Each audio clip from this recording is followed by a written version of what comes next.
बडा दशैं 2081 को पावन अवसरमा टेस्ला एयर कन्डिसनिङ परिवारको तर्फबाट हाम्रो डिस्ट्रिब्युटर ग्राहकवर्ग शुभचिन्तक तथा आफन्तजनमा सुख शान्ति समृद्धि एवं उत्तर प्रगतिको कामना गर्दछौँ।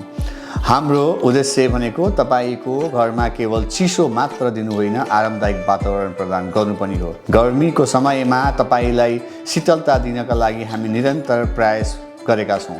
यो दशैंमा परिवारसँगको साथ र माया थप प्रगाढ होस् भन्ने हाम्रो चाहना छ। आदरणीय ग्राहकवर्गहरू, तपाईहरूलाई यस दशैंमा कुनै त्यस्तो सर्भिसको पनि खाँचो परेमा तपाईले तल दिएको हाम्रो नम्बरमा फोन गर्न सक्नुहुनेछ। तपाईलाई हामीले टीकाको दिनमा पनि यो सेवा प्रदान गर्नेछौँ। हस्त, धन्यवाद।